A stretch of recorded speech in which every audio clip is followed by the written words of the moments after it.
Muito bem. Deixa eu ajeitar aqui a câmera. Isso, ajeitei a câmera, ajeitei. Olha, esse aqui é o Ensaio Selvagem. Eu sou o Luiz Carlos de Oliveira e Silva. Já expliquei no primeiro vídeo o que significa isso, né? Ensaio Selvagem. E vamos exercitar esse ensaio selvagem por meio. O exercício sempre se dá por meio de alguma coisa, como se fosse um aparelho de ginástica, uma academia de ginástica. É um aparelho, né, que faz com que você, naquele aparelho, movimente um conjunto de músculos e você não movimenta na vida cotidiana.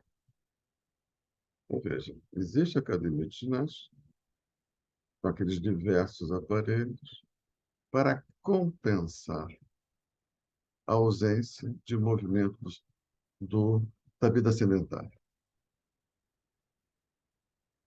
Por quê? Porque o corpo tem uma história natural que o constituiu. E se o corpo adquiriu aquela forma, aquela estrutura óssea e muscular, é porque aquilo tudo foi exigido durante essa longuíssima aventura chamada história natural, da qual resultou essa estrutura corporal que nós temos, né, que o ser humano tem hoje, que constitui a base material da vida humana, digamos assim. Só que, ao longo também da cultura, isso seria história da natureza, mas tem, quando se inaugura o ser humano, que herda nessa momento inaugural esse corpo que tem uma história natural. Ele começa, então, a acrescentar à história natural uma outra história, que é a história, e não da matéria, agora a história do espírito, a história da cultura, e que resultou, depois de muitos e muitos séculos de lida, resultou, vamos dizer assim, numa certa da conquista do conforto, dessa vida sedentária depois da Revolução Neolítica. E olha só, com a vida sedentária, o corpo, vamos dizer assim, com o incremento da vida sedentária, do conforto, o corpo deixou de operar, né, como operava durante todo esse processo de constituição do corpo. Então, de certa maneira, a vida sedentária trai, é uma traição, impõe uma traição à história do corpo. Para mitigar os efeitos deletérios dessa traição, a gente faz ginástica. Então, a academia de ginástica é para compensar de modo controlado aquilo que a vida sedentária, que essa conquista da vida sedentária nos tira. Então, a gente quer fazer as duas coisas. A gente quer aproveitar do conforto da vida sedentária, mas conscientes do preço que isso impõe à saúde do corpo, porque a saúde do corpo é respeitar o seu dinamismo constitutivo. A gente vai à academia, de modo controlado, a fazer os exercícios, os movimentos que a vida sedentária não nos permite fazer. Com um preito de homenagem ao corpo e à sua história. Então, cada aparelho é, visa a movimentar uma parte específica do corpo, e a totalidade daqueles aparelhos, em tese, consagrariam a totalidade dos movimentos que nos constituíram, que constituíram o corpo tal como ele está constituído. Então, a academia lembra ao corpo a história que o constitui. Então, nós podemos dizer que algo semelhante a isso acontece no espírito. Houve no espírito uma conquista, tal como houve no corpo, uma conquista vida sedentária. Houve no espírito uma conquista na qual a gente encontra conforto, tal como o corpo encontra conforto na vida sedentária, mas tal qual na vida sedentária que nos rouba do corpo a sua saúde, essa conquista do espírito, que é uma conquista na qual nós encontramos conforto, também nos rouba a saúde. A vida sedentária do espírito chama-se senso comum. Então, o senso comum está para o espírito, assim como a vida sedentária está para o corpo.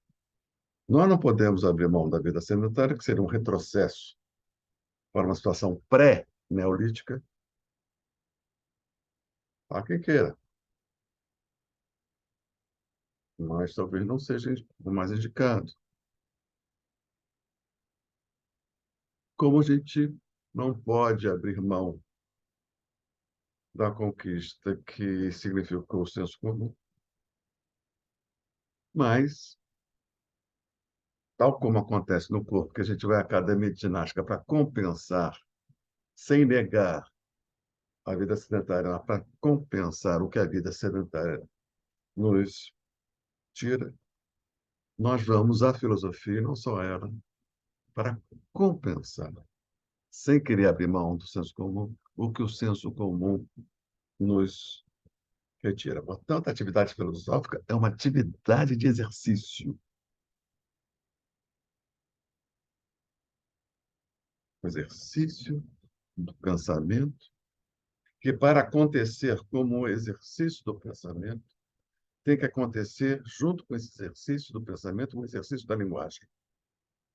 Dito de outra forma, o exercício do pensamento reivindica, exige, requer, requisita um exercício da linguagem, que, por sua vez, um exercício da linguagem que visa a produção de conceito, exige, requer, reivindica, reclama um exercício de pensamento.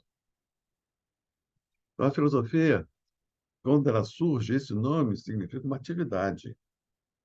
O grego era muito cioso da atividade do corpo, né? Era quase que uma obsessão, as academias de ginástica, né? Em Atenas, como é para a gente aqui, sobretudo aqui no Rio de Janeiro, que é um narcisismo corpóreo à outrance. Em Atenas também tinha isso, muitas academias que tinham as públicas e as privadas, as palestras e os ginásios. A academia, e os filósofos também reuniam entre si lugares, em lugares destinados ao exercício do pensamento. Essa palavra filosofia, de início, de Tales de Mileto até Aristóteles, aí tem quase 200 anos, essa palavra significa sobretudo, uma atividade, o amor ao saber. Então, quando fala filósofo, é aquele que se exercita na direção do saber. Em Aristóteles, essa palavra já vai mudar um pouco de sentido, vai ser o resultado dessa busca.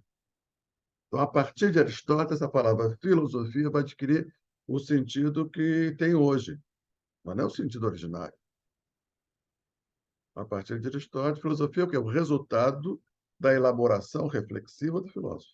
Então, a filosofia de Platão, a filosofia de Spinoza, só que a filosofia de Platão e de Spinoza e de todos os outros filósofos é resultado de uma lida, de uma atividade reflexiva.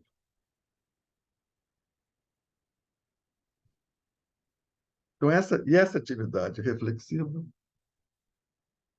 não é outra coisa senão um exercício de pensamento e de linguagem, que busca, no âmbito do espírito, fazer algo mutatis mutandis semelhante àquele que é feito no corpo, nas academias de ginástica.